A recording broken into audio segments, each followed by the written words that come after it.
Okay guys, we're going to do a video about the Glock. Okay. It is an empty Glock. Okay, first let me talk to you for a little bit before I get started on that. I get a lot of comments and stuff, guys, on occasion, not all the time, but I get comments every once in a while. And people say that I seem very serious in my videos. Are very hardcore. I don't know how you want to say it. They say I'm very serious, and yeah, I assure you guys that if you were to talk to some of the people that I was with Sunday night, it's a different story. You know, a lot of times when I talk guns and stuff, I just kind of get down to business and kind of get in the zone, because guns are something that I feel very strongly about, and it's, you know, something that's important to me. But I can assure you, if you'd have talked with some of the people that I was with Sunday night, that they would be able to tell you a lot different about me, you know, as far as how much fun I have than what you see on this video. I laugh and joke just as much as anybody else, and probably more than most people you know. You know, I like the Chris Farley movies. I often quote many of his lines, you know, around people that I know, and I laugh and have a great time, and I try to make everyone else laugh. So when I do videos, it is more of a serious note.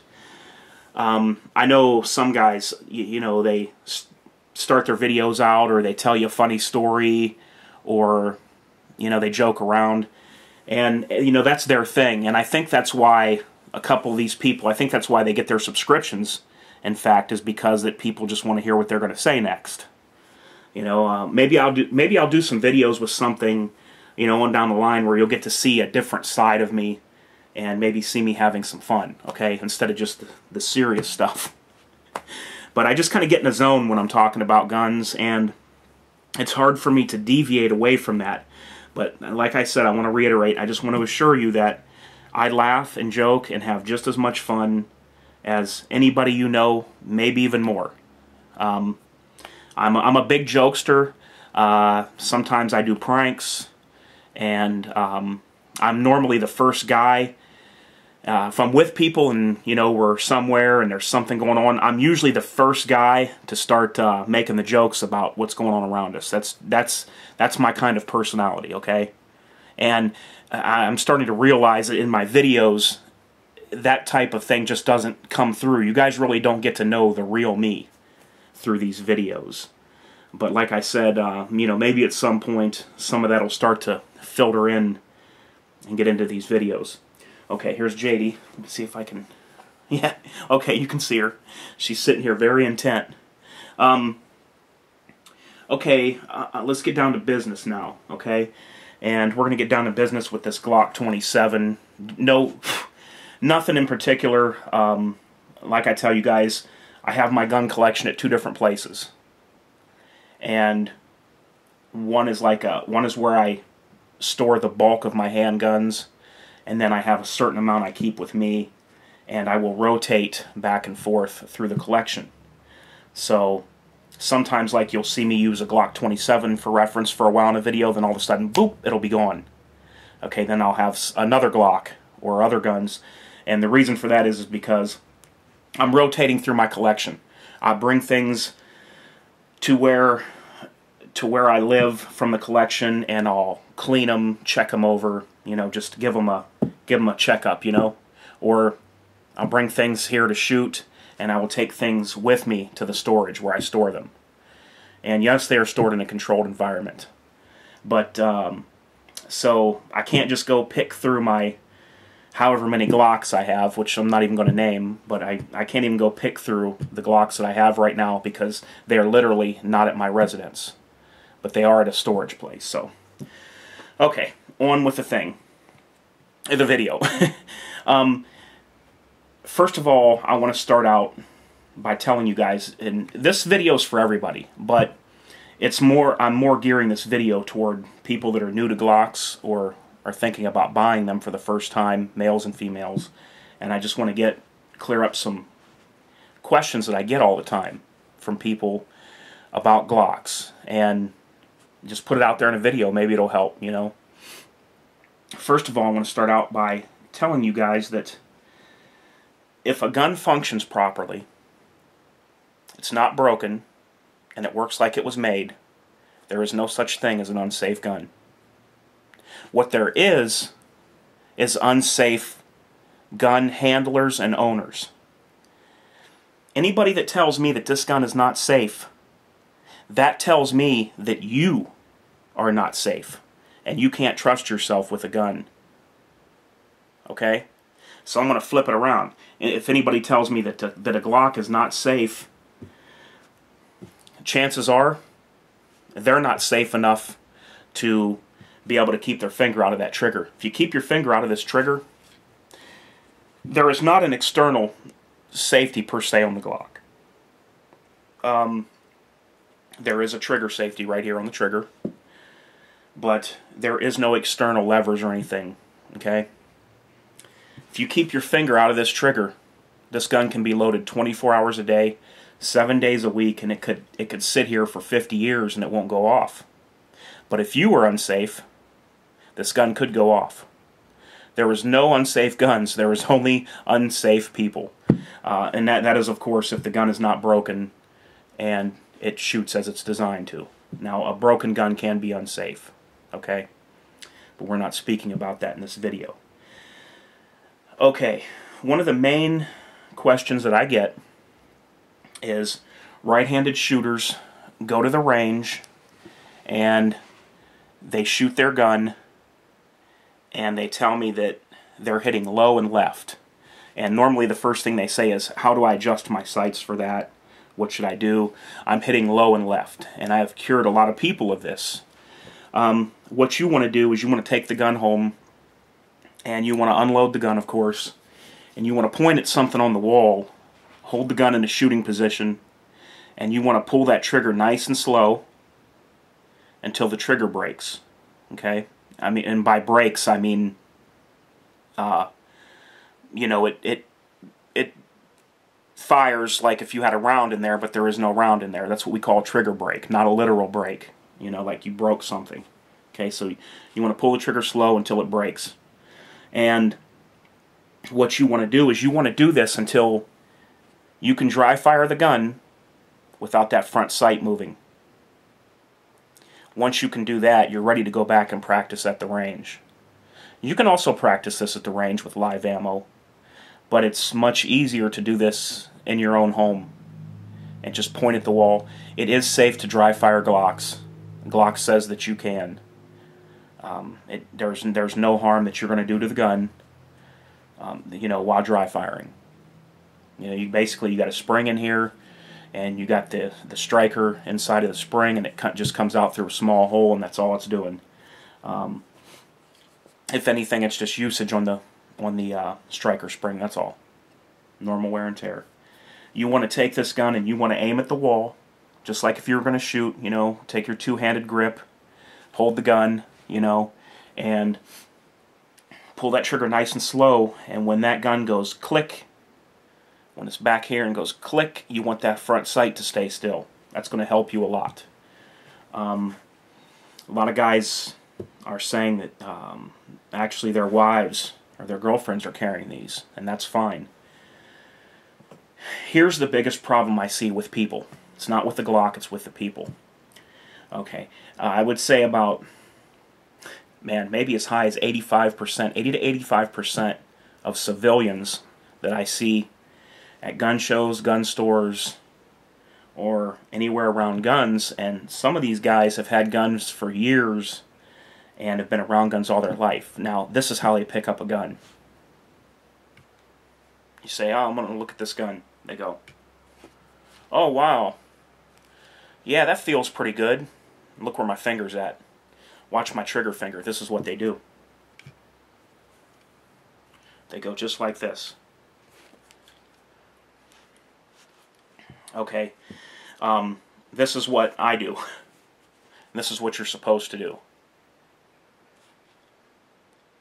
Okay, you want to make sure that whatever female that you're around even if it's not a Glock. I don't care if it's a revolver. I don't care if it's a gun with 10 safeties on it. 10 manual safeties. I don't care. You make sure that her finger is never in that trigger, and you have her handle guns until it doesn't go in there. My finger does not go into this trigger guard until I'm ready to shoot. Even when I'm at the range, I aim like this. And then when I get my sights on, I put my finger in the trigger guard, and then I make sure once again that my sights are still on, and then click.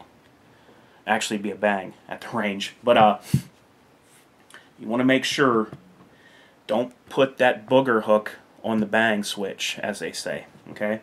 Keep your finger out of that trigger guard. It should never be in there. There's no reason for your finger to be in there until you're ready to fire the gun. Now, when you get to the G27, I'm going to give you some examples. I'm going to try to explain to the best of my ability about the recoil of the different size Glocks. The best way for you to do it is to actually feel the gun recoiling, the different calibers. But I will try to the best of my ability explain. The Glock 27, the 40 cal. The 40 cal is kind of an odd recoiling round to me in some guns. And what I mean by that is it's a very quick, fast snap type recoil. Okay, the 9mm is a lighter recoil, and there's not as much snap to it. And the 45 to me is a more smooth, a more rolling recoil. It just kind of smooth and just kind of rolls back a little bit.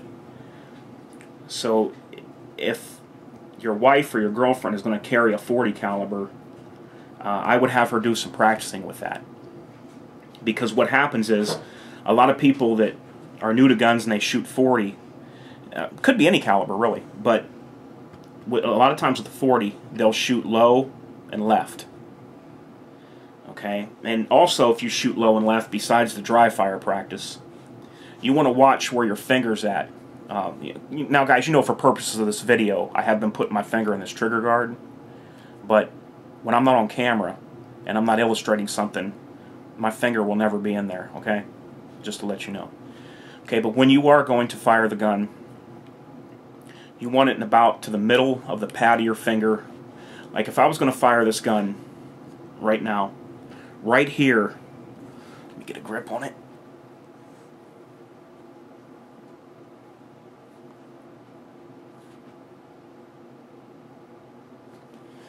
Just making sure, about right there is where my finger would be. Right there, and I could pull that trigger with the way I was just aiming, okay? Get back into the light here. You don't want too much finger, which would be a case like that, and you don't want too little finger, just the very tip on there. You want it just right for how it, in about the middle of the pad of your finger, okay? That's another thing that can make you pull. Another thing that makes shooters less accurate, it's called milking the grip. And that wouldn't happen on a gun like this per se, but when you have a full-size grip, people squeeze harder with their little finger, a lot with their little finger and maybe with this finger. But they squeeze hard, and as the gun goes off, they pull the shot. And a lot of times what will happen for new shooters or female shooters, they'll shoot the 40 cal and they'll anticipate recoil. And then when they go to fire the next round, they're trying to anticipate the recoil and counteract it, and they pull the shots when they fire. They're doing like that. They pull them. So they're shooting at a 10 ring, and all the shots are hitting low or off the paper. Or if they're shooting at a man target, it's hitting down below the waist or belt line because they're pulling. Now, like when I shoot a gun, even with a full-size grip, I leave my little finger loose. You know, it just cures you from milking that grip. I leave all the, I have enough, you know, holding the gun, you know, when I go like this and I use a proper grip, I don't even need my little finger. I got it sticking straight out right now. I don't even need it on there. Okay? When you use the right grip, you don't even need your little finger on there. I just kind of let pressure up on it. And, you know, and that's how I shoot. But yeah, the most important thing is finger never in the trigger on these.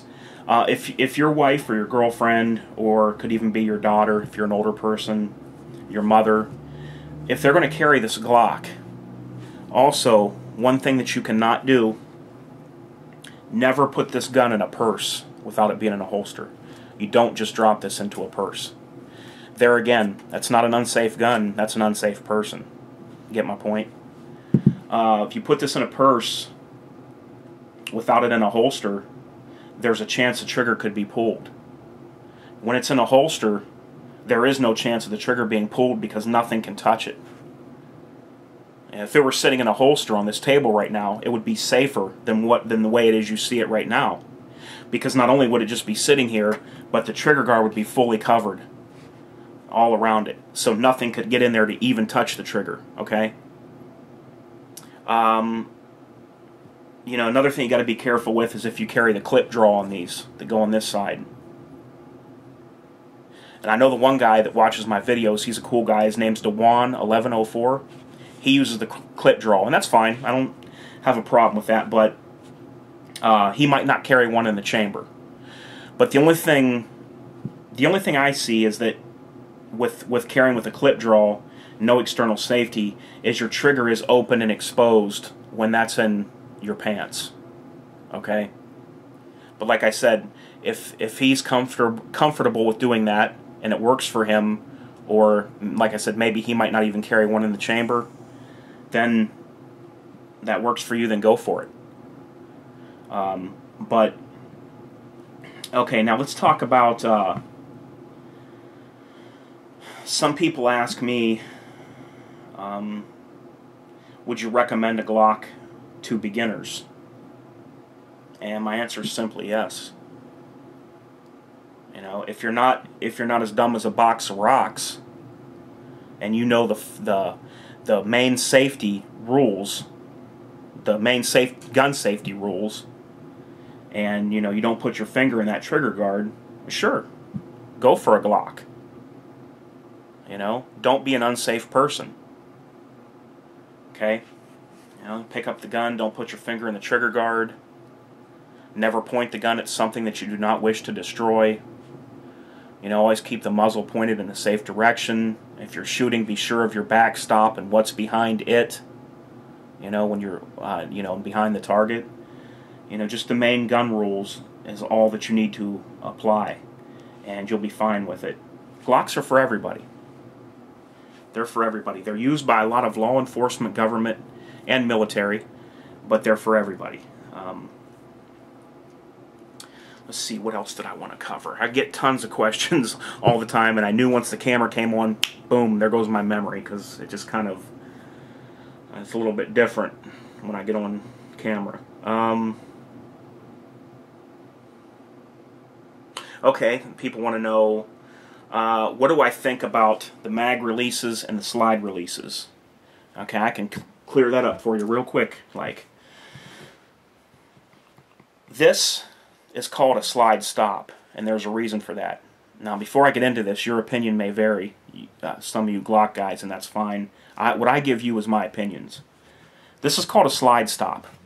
That's all this does for me if I'm firing. If the gun's unloaded, of course, I use it to release the slide. This is called a slide stop. What this is there for is to stop the slide after the last round is fired. Get my drift? Okay? That's what it does. It stops the slide after the round is fired. Now, if I was going to keep firing, I would put in a new magazine, use the overhand method, come over top, and pull back and chamber, which I believe is the way it should be done. And that's the way the law enforcement and government and military train as well. I don't use this to drop the slide while I'm firing. Like right now, to drop the slide, I have to use this. But other than that, I don't touch this. I'm out at the range all day. I don't touch that. I don't need that for anything. So, I don't want a bulky, big chunk of metal sticking off the side of a gun. Some people think it and say that it's a downfall on Glocks because of this, and they mistakenly call it a slide release, and that's not what it's called. Look in your manual. Call Glock. I'll give you the number. This is called a slide stop lever. As when you fire the last round, it stops the slide. Okay? Now, of course, I had to use it to close the gun, but if I was firing, I would have went overhand and slingshotted the slide. Some people say that this is a downfall for the Glocks, that this piece is small and close to the gun. But here's what I say. Glocks are made to be slim, compact, and streamlined. I don't need a big hunk of steel hanging off the side of my gun right here. Okay? This matches the gun. It's sleek, it's streamlined, everything's light, compact. It's the way that's meant to be. Anybody that does any kind of shooting and is familiar with guns knows what I'm talking about when I say I would never touch this at the range. I could go to the range with and shoot 1,000 rounds tomorrow morning, and you would never, if I had a camera there, you would never one time see my finger touch this slide stop lever. Never once. Because I'm going to put in a new magazine, I'm going to go over top and slingshot the slide back and let it come forward. Okay? So, why would I want to switch this out and make this fatter and stick out more off the side of a streamlined gun? You know, I mean, if you do it and that's your thing, that's fine. But for me, you'll never see one on my gun unless I bought it used and it was already on there. Okay, number 2.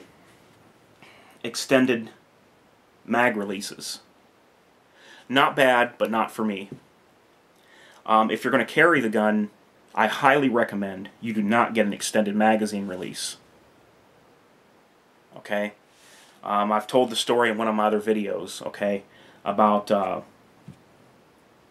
police officer that I know that had an extended mag release put on, and he had to put packing tape around his magazine because when he would sit down, it would push the magazine release in. He was a right-handed shooter, and he pulled his gun one day, and when he drew it, the magazine fell straight to the ground. Okay?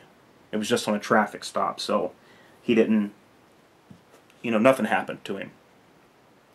And when you're a law enforcement officer, only, well, at least in my city, only the police department armorer can work on the gun that the department issues you. You are not allowed to go tinkering with your gun. There's good reason for that.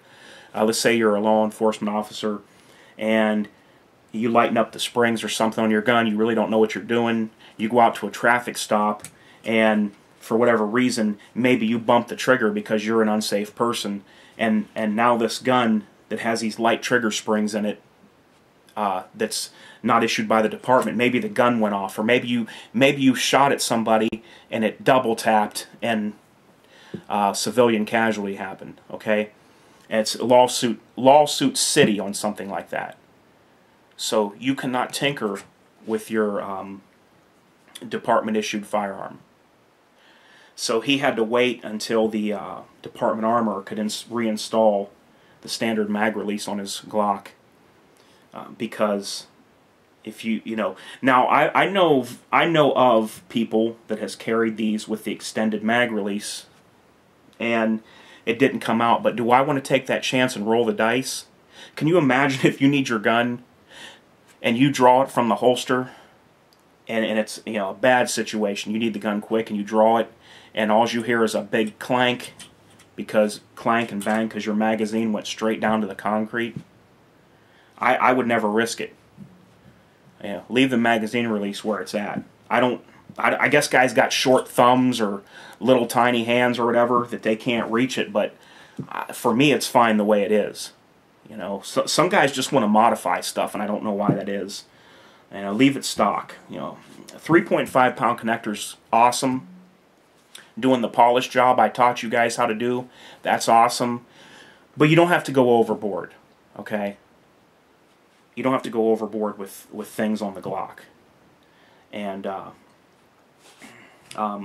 that's just my opinion on the whole scenario. Some guys like to tinker with things though, so you know, let them do what they want. But Let me think here, guys, if I can think of anything else important that I get asked about.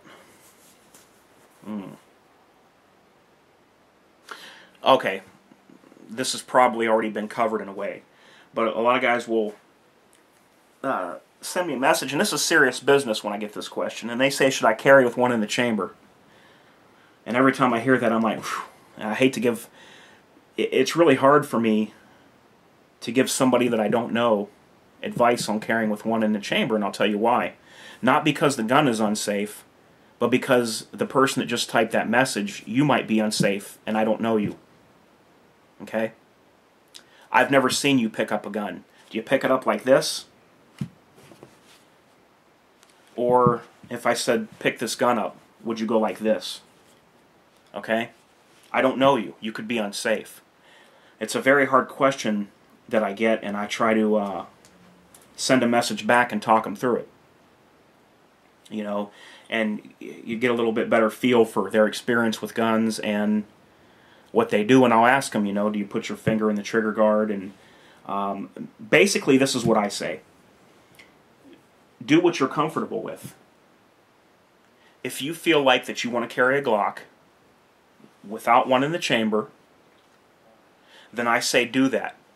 You know, and there may come a day where you want to carry with one in the chamber. But if you're comfortable with nothing in the chamber, you could pull the gun and rack the magazine mighty quick if you need to. So that's not a big deal.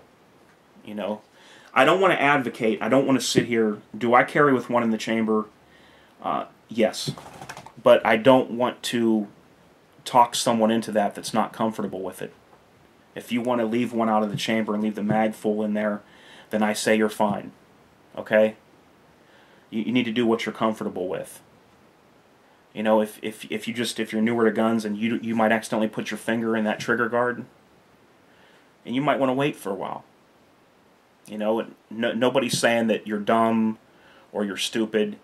You just got to remember, guys like me and a couple other guys I know on YouTube have been around guns all their life. So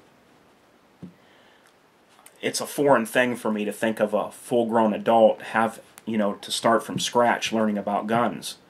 But I talk with so many people about it that I kind of get a feel for it.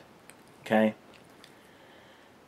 So my advice is do what you're comfortable with, and maybe one day you'll change and you'll decide to carry with one in the chamber. Maybe you carry with one in the chamber, one day you decide you might not want to. Okay? It's all up to you. People ask me what kind of modifications should they do. What I always say is there's a couple of things you could do. One is the 3.5 pound connector. Makes your trigger about 1.5 pounds lighter.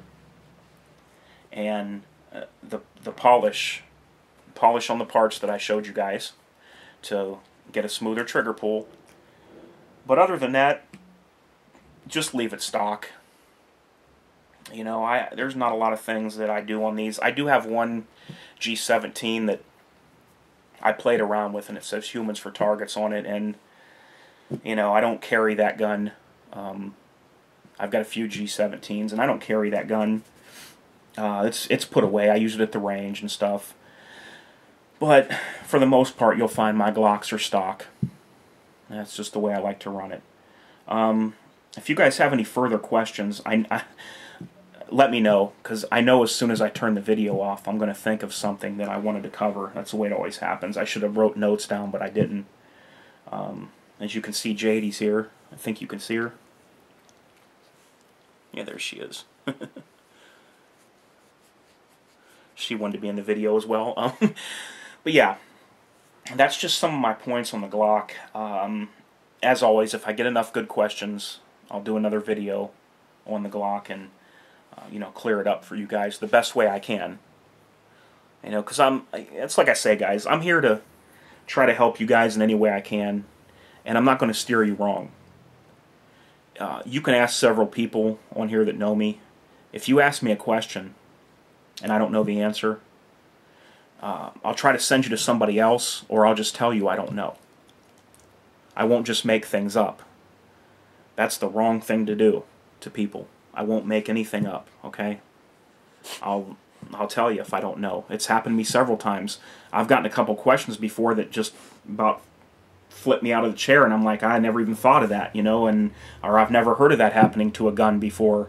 And I would just tell them, I say, you know what, I have no idea. I can help you do research, but I have never heard or seen what you're talking about here. And then we take it from there. So that's about it for this video, guys. It's getting kind of long, and sorry it went so long. I just wanted to talk about the Glocks and questions from the new people that are into them. And I'll be back soon with some more items for you guys. Till then, this is JD. Come here, JD. Come here, girl. Oh, she's being camera shy. And Humans for Targets, and I'm out.